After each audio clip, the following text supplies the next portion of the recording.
Hello, everyone. Thank you for joining us for another REEP Huddle.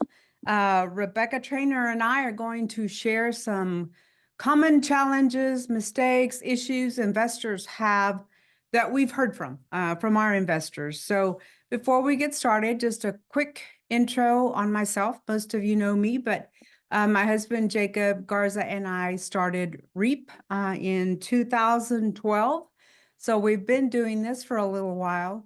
And not only do we have the buying arm, which is REEP Equity, which you see most on your emails, but we also have an in-house management company, REEP Residential, that we believe has given us a big advantage in managing our properties.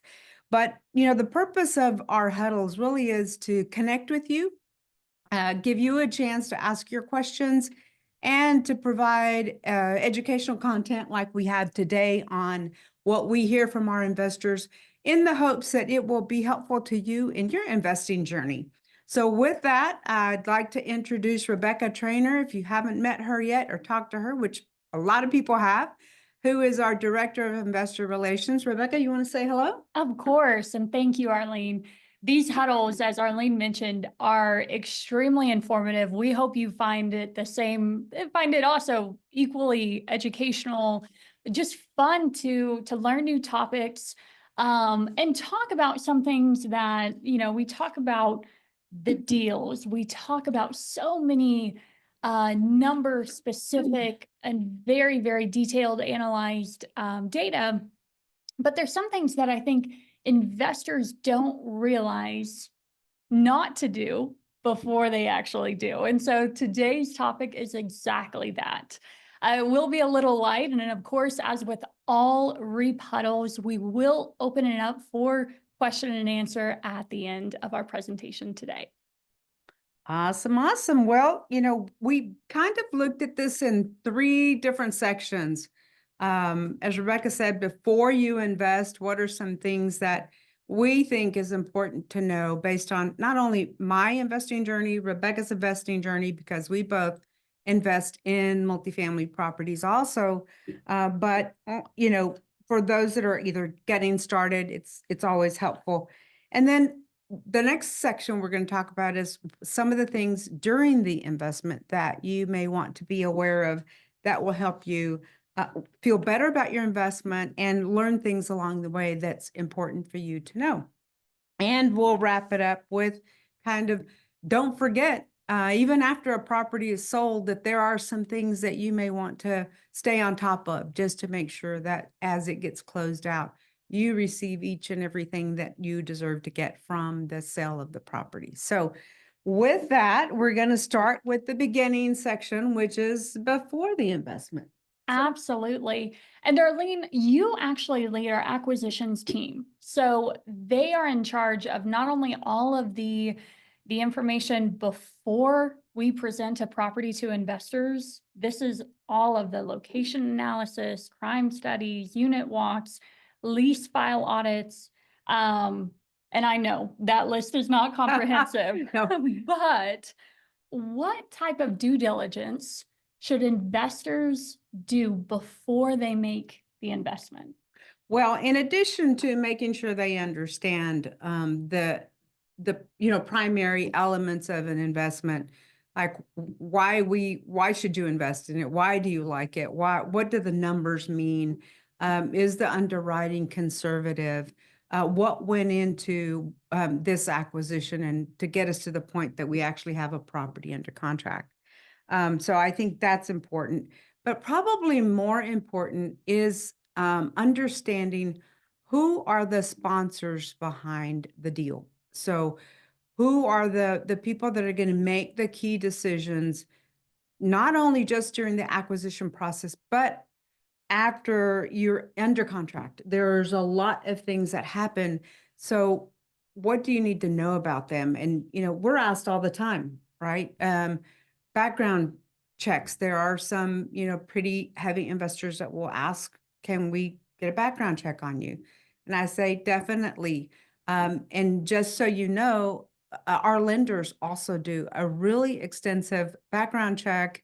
on us and other searches that they do in relation to the loan, because they're bringing usually 65% of the money to the deal. So they're our biggest partner in the deal. So I would say definitely ask your primary sponsor or general partner or co-general partners, what is your background? What is it that you've done? Have you run a business? Have you been in the tech world? Have you been on the software world? What type of background are you bringing to this deal? What have you done to gain the skills or the knowledge necessary to manage a property successfully from acquisition all the way through disposition? So that is very, very important. The other thing is, what about the other people on the team? Usually there's more than one, in some cases, sponsors on the team. So it's important to understand what is the role of each and every one of those folks. How are decisions being made? If there are 12 sponsors, call it, on a deal, who's going to be in charge of asset management? Who's going to be in charge of the financial reporting? Who's going to be in charge of negotiating insurance and taxes? All these things that go into making sure a property does as much as it can to be successful. So what is their role? And then if there were to be a big issue, who makes the tie-breaking decision? Who is there, one person or a primary person that's going to make those key decisions?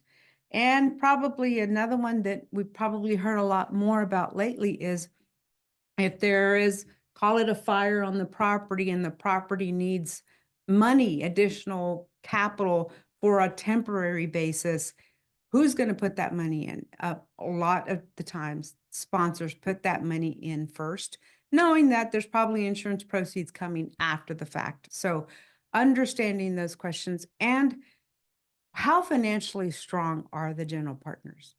That's important because the lender's going to want to know. They're going to want to know, are they contributing to the liquidity and net worth requirements of the loan?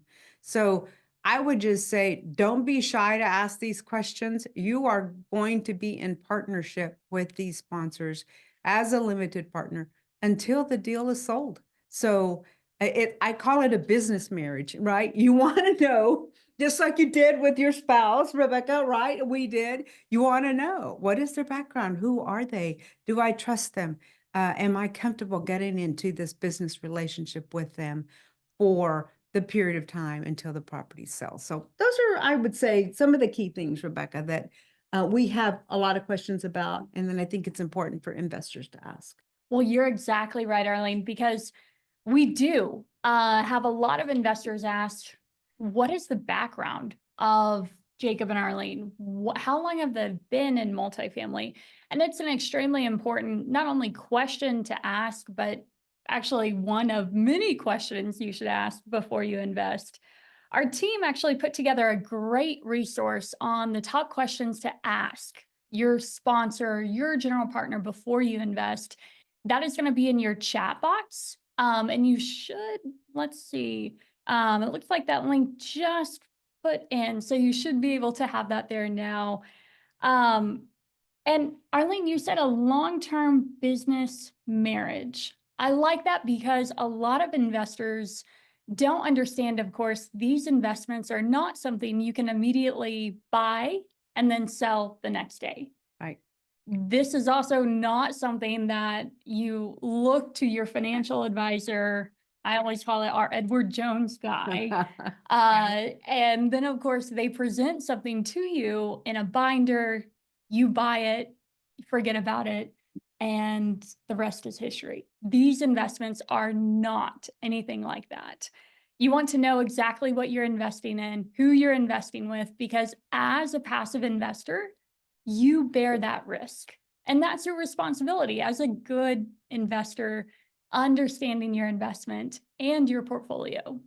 I like to say, Rebecca, it's a living investment. And that's kind of a pun or a play on words, because not only are we providing places for people to live, right? Living investment, but it is an investment that has legs, that has a life to it, that will continue throughout the life of the ownership of that asset. Absolutely. So this next one, I have to admit, it's a little more specific, but it's still very important, I think, to do before you make that investment. And that is not reading your private placement memorandum, that PPM, or the subscription documents for your investment. Now, you certainly don't need to be a lawyer, nor have a lawyer review these documents, but I think it's very helpful to understand that as a passive investor, these are the documents you are signing. If you have any questions on a certain section, certain definitions made within those subscription documents, certainly feel free to always reach out to who you're investing with to get clarification on those questions. And the next one, Arleen, I think has to do more with the numbers. Can you describe that? I'll say one key phrase that always comes up is analysis paralysis. Yes, so it can be quite daunting when you receive, we put out a big executive summary, and then within that summary is all the numbers, all the data, all the demographic and location information on the property we're looking to acquire. That's put together by our team, and so there is a lot there. But I would say that, you know, the key things when you're looking at an investment is understanding the numbers, right? Sometimes I think people get more concerned about how many units are at the property versus how much are these units generating in income, because the income is the big thing that we're buying, right? We look at a rent roll, we look at the financial statements to understand what is the income stream. So we buy already cash flowing properties, but we want to understand how can we improve that income over the period of time that we own it, whether that's through renovations, whether that is through operational efficiencies like we do in terms of like renegotiating all the contracts out as we're buying a property. And we've seen 14 to 17% reduction in operating expenses just from negotiating these contracts. So those are the types of things that I will say. But as you're looking at them, you will want to understand, how is this property going to make money, right? And you've got income, you've got the expenses, and then you have net income or net operating income, which is the key number you want to look at. So I would say don't feel like you have to understand every single number, but you should understand the key parts of what goes into that. Like, what kind of projections did they have on rent growth? That is probably, Rebecca, the biggest one, because that's how you're going to increase the income, which is the biggest piece of the equation on an analysis on an underwriting analysis. So, you know, it used to be when we got into this business, 14 to 16% rent growth was the norm. But in today's market, you know, 3 to 5% is typically what we see unless a property has been owned for a very long time and therefore they haven't increased rents because the owner maybe was more concerned with occupancy than increasing the rent income. So I think those are some of the key things, you know, that they should really be looking at, is to understand it. And as you said, Rebecca, ask questions. We have a whole team, and Rebecca and Jack on the investor relations side are very savvy too on answering these. And guess what? We put together a frequently asked questions, a document with every investment that's based on the questions you're asking. So not only are we helping you answer the questions, but you're asking us to know, what might other investors want to know on this investment? Absolutely. And this last mistake I want to talk about before the investment.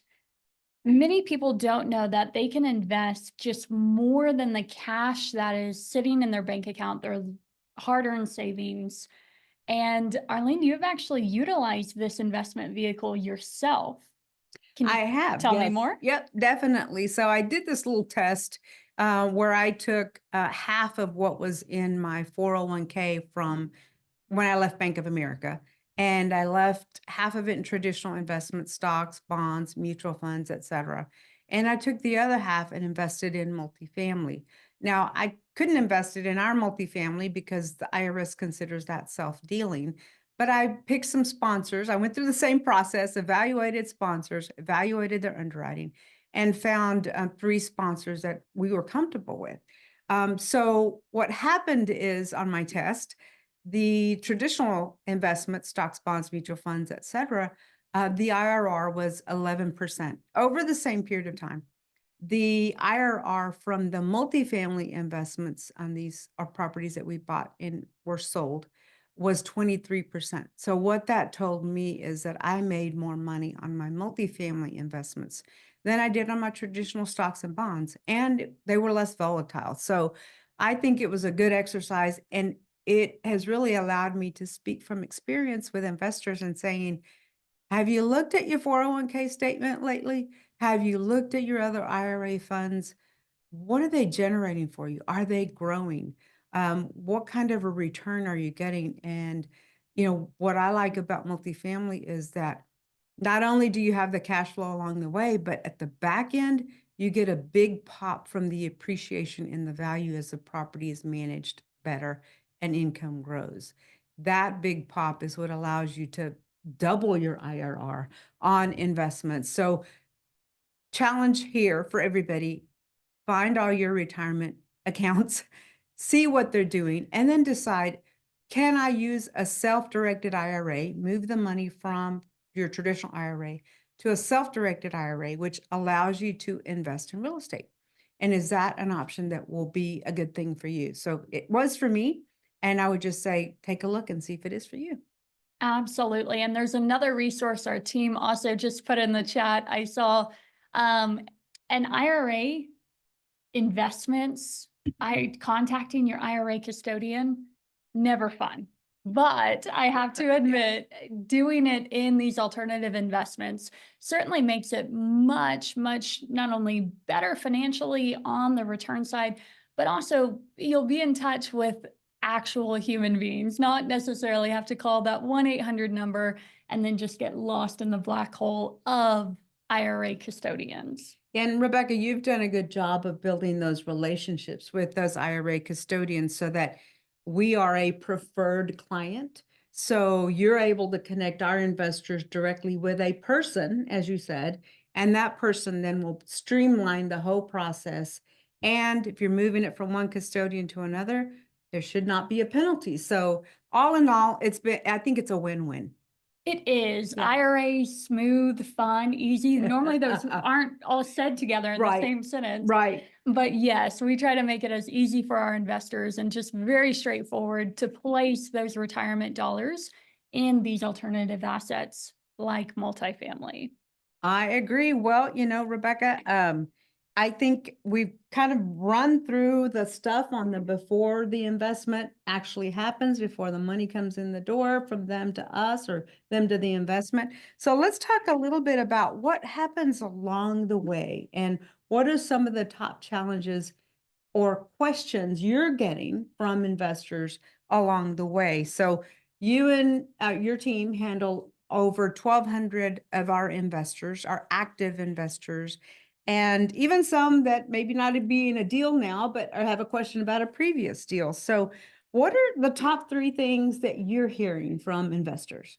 Absolutely. So this first one, I will admit, it encompasses many items of your investment.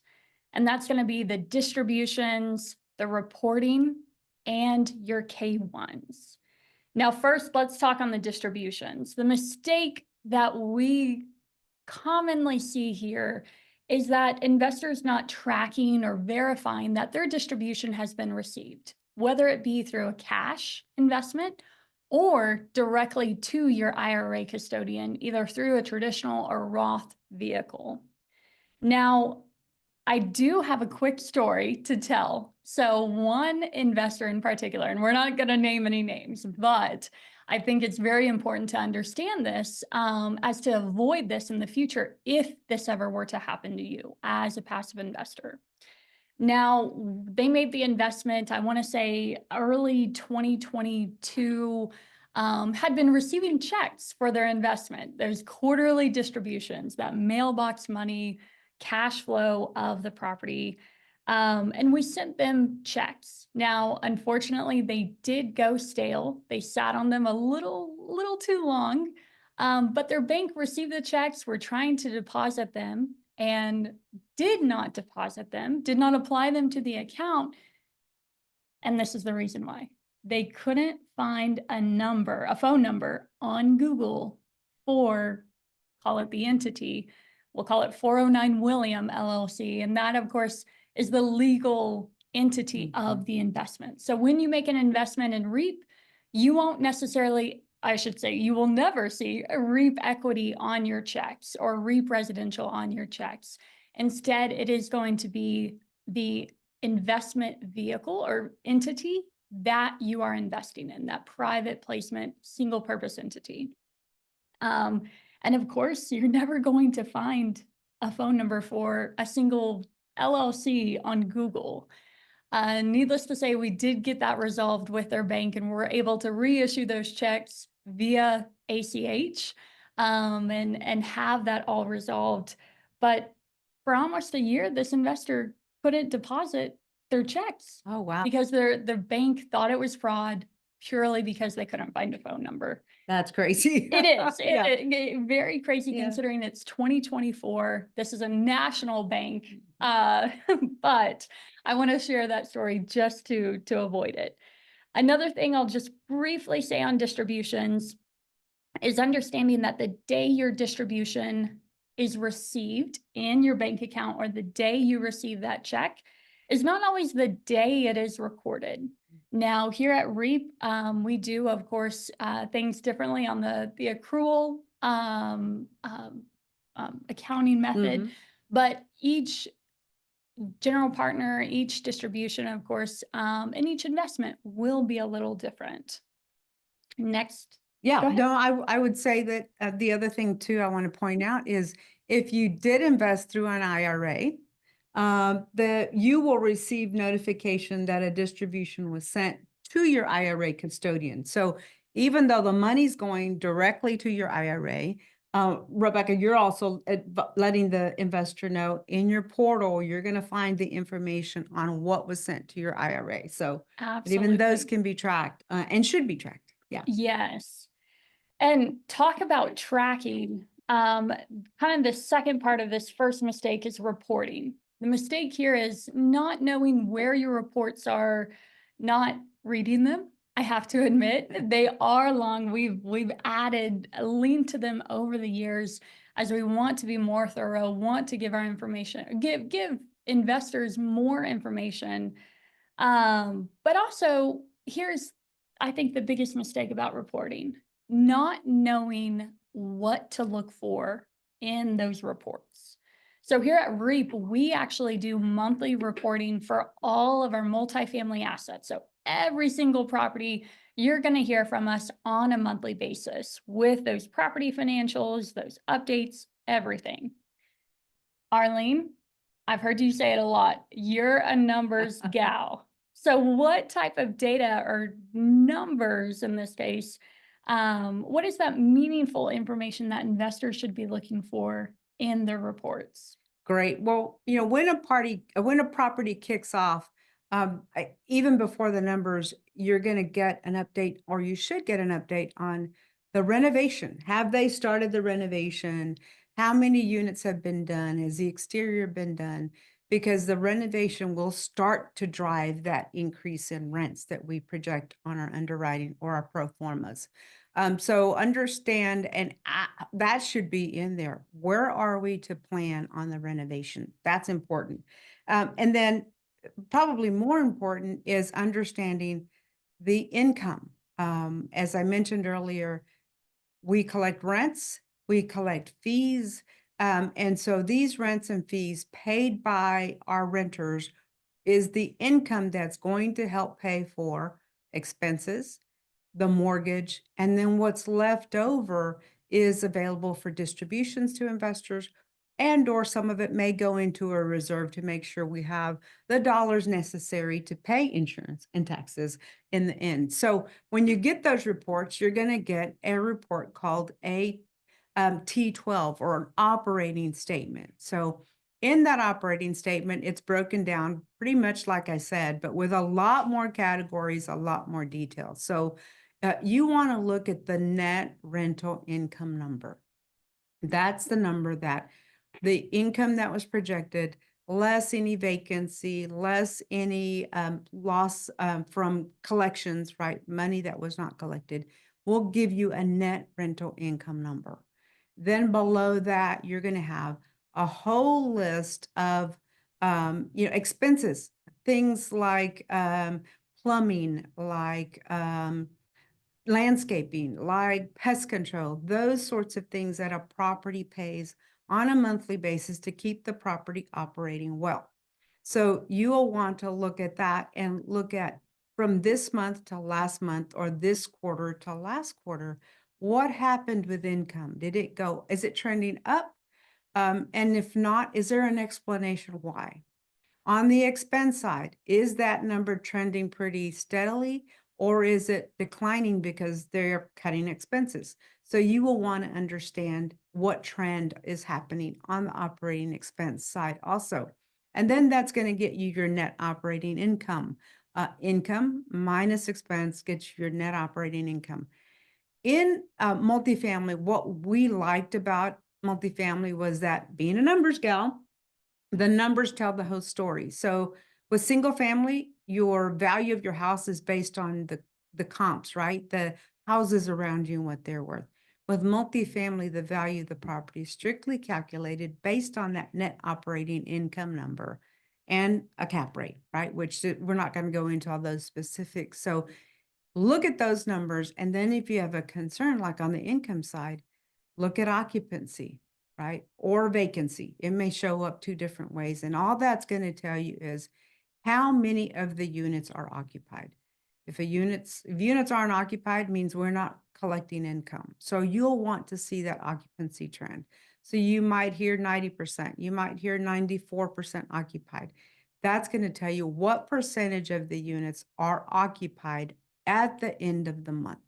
And then the next month, it'll show you what the trend is for occupancy there. So that's an important number to look at because it's going to tell you a little bit about the health of the income for that property. So just a few of the things, we provide all of that. We do show on a quarterly basis, we'll show a little bit deeper of a dive on the information so that you have a comparison number. You can compare what happened along the way for those 3 months in that quarter. So the other thing we do provide is information on the loan, right? Is it a floating rate loan? Is it a fixed rate loan?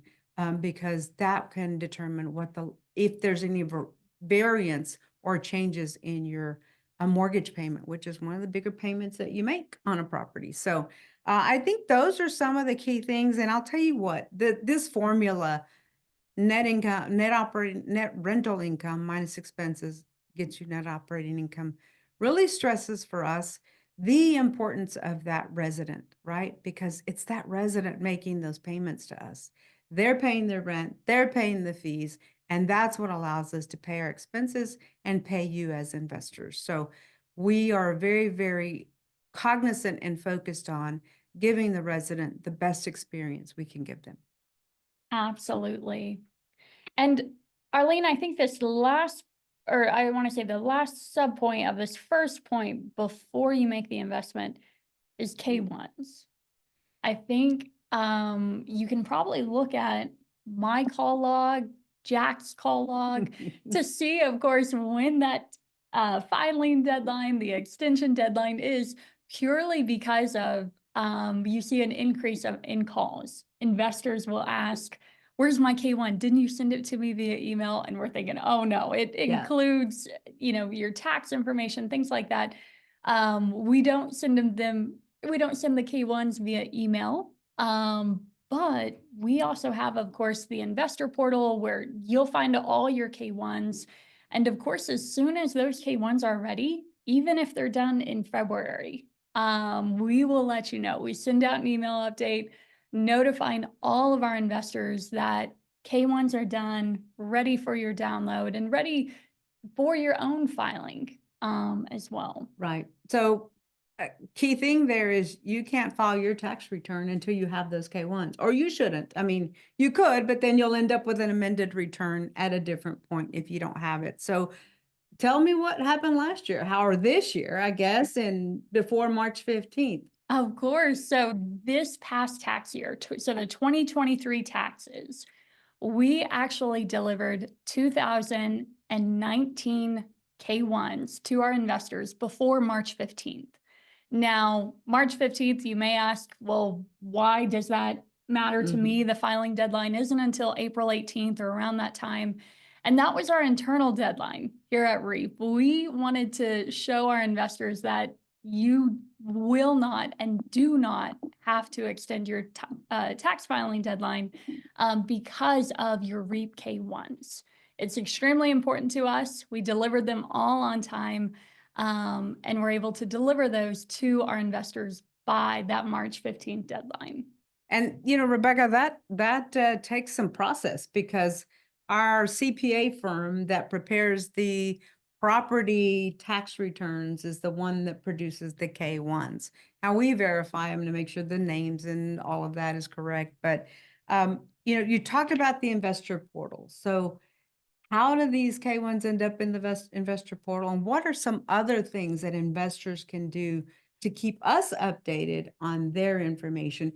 And LPs, investors, you should also be doing this with anybody that you invest with. So tell us more about the portal and how that can be a lifesaver for people. Of course.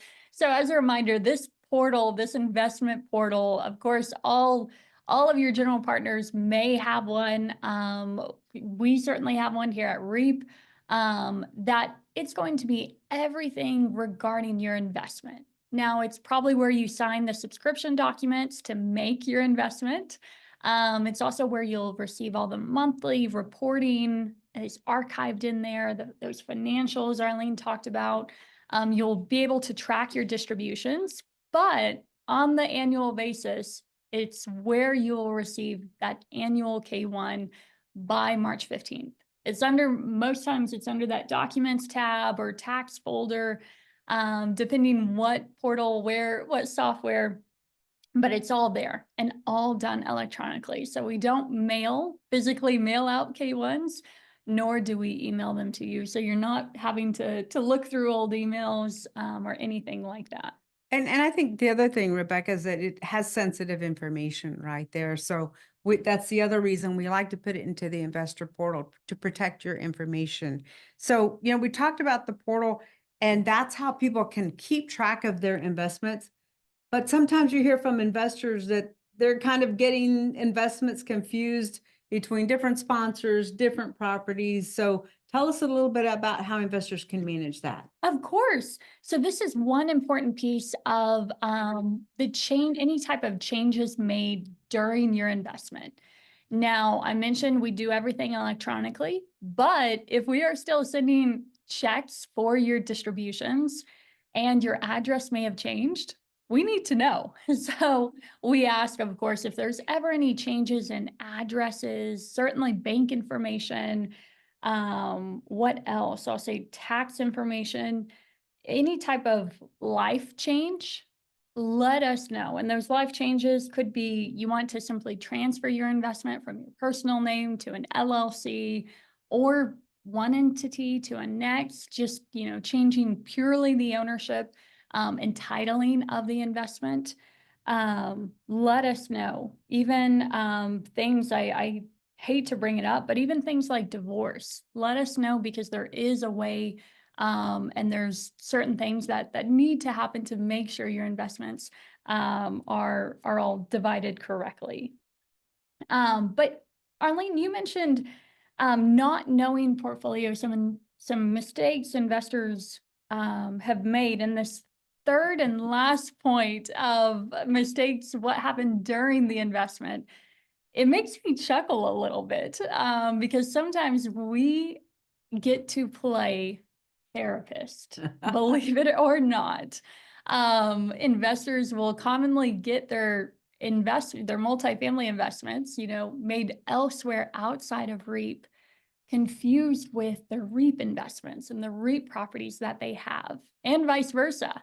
They'll call us and say, hey, I invested with you 3 years ago and I haven't heard anything on this property. And that's my number one clue, as it is not a REIT property. I don't, I know, of course, the accounts, the properties invested in, but that's the first sign that they're not talking about in a property REEP has bought, and they've invested with. So Rebecca, who do they call? I mean, obviously you get a lot of calls. So where would you recommend people reach you? Absolutely. So here at REEP, of course, you can contact myself, our investor relations associate, Jack Folden. There's also a third email, invest@reepequity.com. Additionally, if you have Jacob and Arleen's email and can't get a hold of us, for some reason, this has never happened, but some reason, reach out to them. And that's something I recommend. Yeah. We're going back a little bit to before you make that investment. Make sure you have the contact information, not just of one person, maybe even 2 emails, 3 emails, just to make sure that in case you can't get a hold of someone, there's going to be someone there at that firm who can get you what you need, answer your questions, and certainly be that point of contact for your investments. I think that's a great point. You know, before we found multifamily to buy on our own, Jacob and I invested in a REIT, a real estate investment trust. And what I found with that is I was a number that there was an 800 number. I couldn't get a hold of anybody if I had questions. So just know that with us, you see the lady next to me, she's going to make sure your questions get answered. And if you can't reach her, as she said, reach out to me. We want to answer your questions. And, you know, we've talked a lot about K1s, and I think sometimes those are the things that when you're in this business, you take for granted that maybe everybody else knows it. So I just noticed in the chat that they posted understanding your K1s. Rebecca and Matt Swanson, our director of finance, actually did a REEP huddle on K1s. I'm going to say it's probably one of our most popular ever. So, you know, in the chat is the information on how to really understand your K1s. And it's on our REEP Equity site also, but that's also a helpful tool, I think, for people to know. So covered lots. Knowing your portfolio is critical.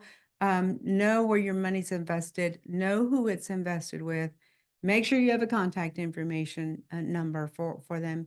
Make sure you're getting your distributions.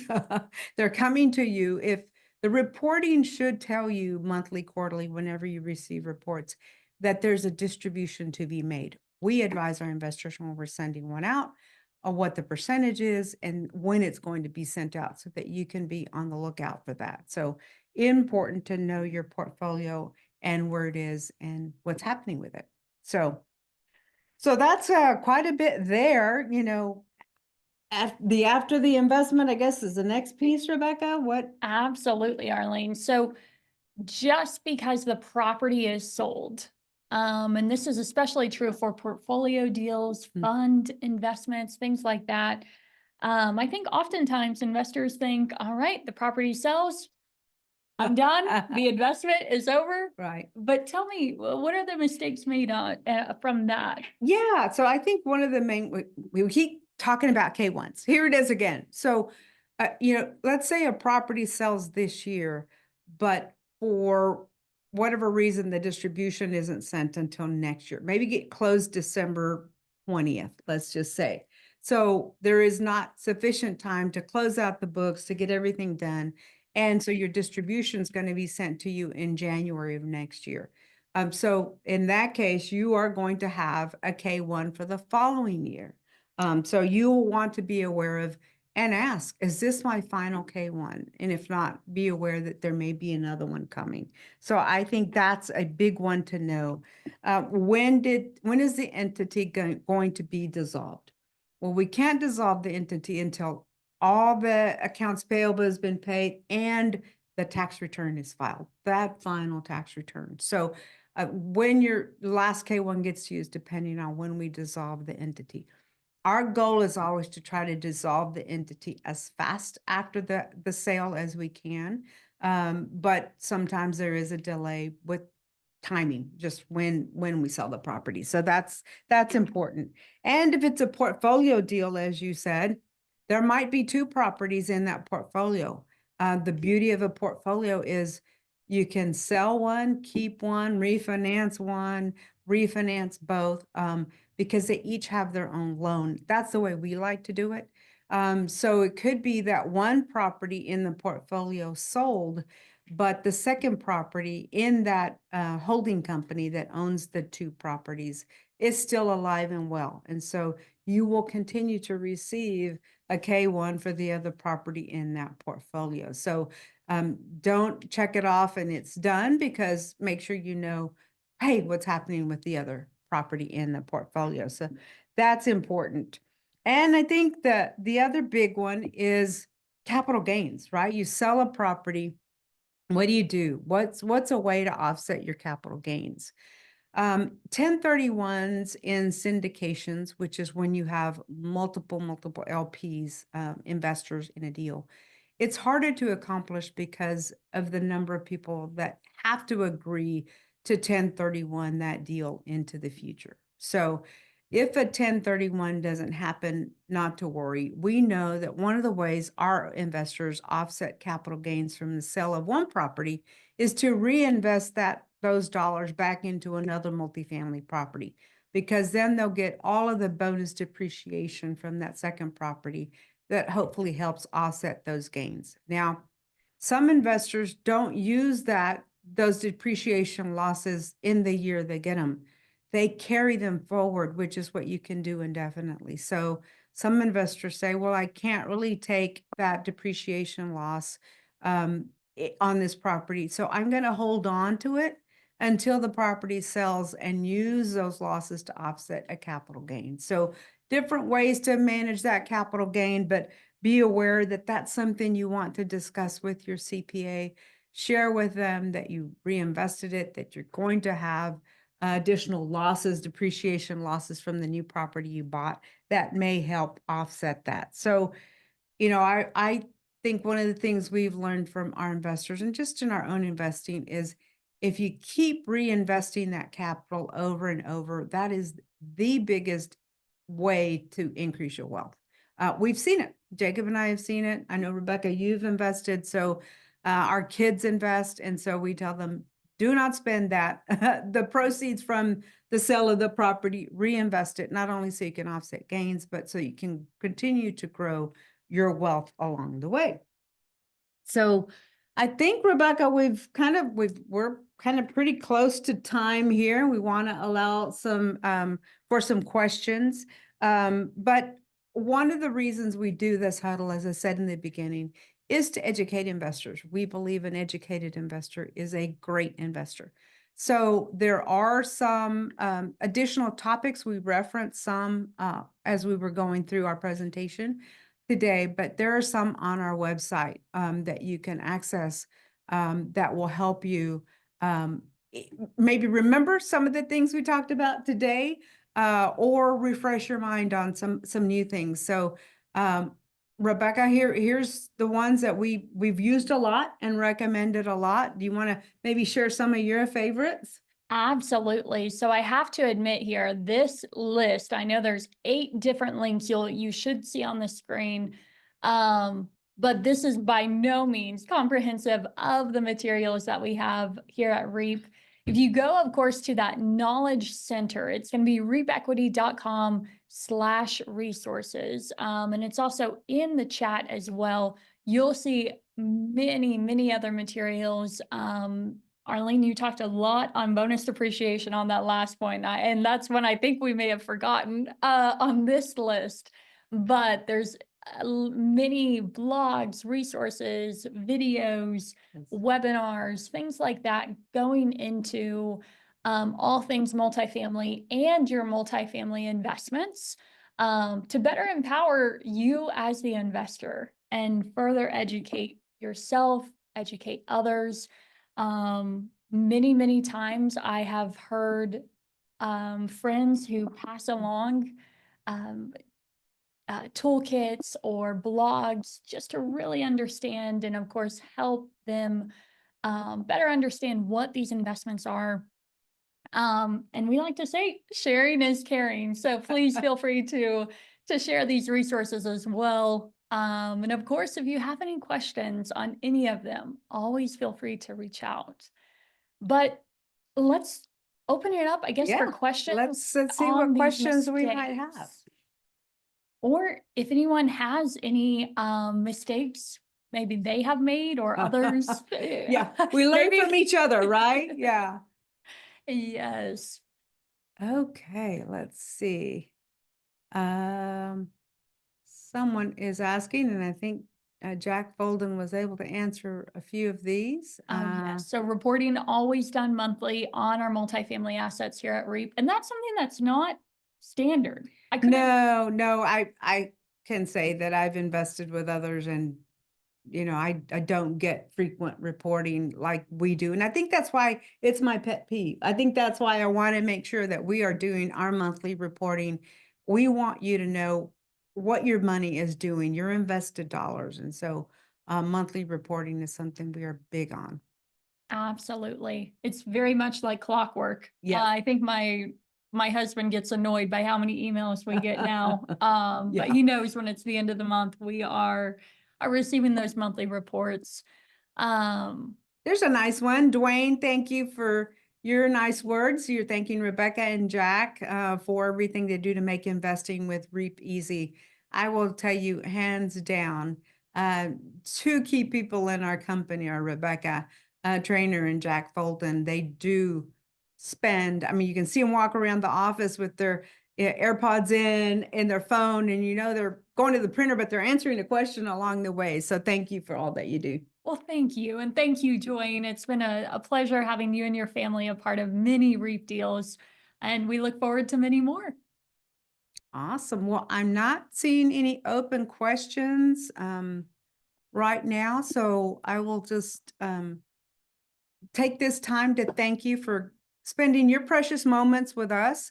Hopefully something we shared today is going to make your investing journey better. If you have, here's one. Are you going to have more deals? We are sure hoping so. That is always what we're doing. I'll just say this year we underwrote about 160 deals and only bought 2. That's how picky we are. It's got to make sense. Our team is continuing to underwrite as we speak. And so we are really hoping to have something, if not at the latter part of this year, the beginning of next year to share with you. So thank you for asking, Fane. All right. Thank you, David, for your support. I always appreciate it. And as we wrap up, again, thank you for joining us. If you would like to send us your referrals, folks that are curious about multifamily, definitely reach out to Rebecca and Jack, or Jacob and I. We're happy to schedule a call and meet with everyone. And reach out to us at invest@reepequity.com if you have any other questions. Or here's the last one. Any more open slots for REEP 3 prop, which is the 2 property portfolio we just closed? Unfortunately, no, we closed that one out. We had some great investors in that, but we'll have another one for you, Arleen. Look at your email, make sure you're in our database, our investor database, and you'll be the first to know. You and the folks in our database will be the first to know. So again, invest@reepequity.com is your way to reach out to us if you want to reach out to us, or call us on our phone numbers. That works too. So have a great day. Thank you, Rebecca, for sharing this with me today, and look forward to our next REEP Huddle next month. Thank you so much, Arleen. And thank you again for everyone's time. Have a great rest of your week. Bye-bye.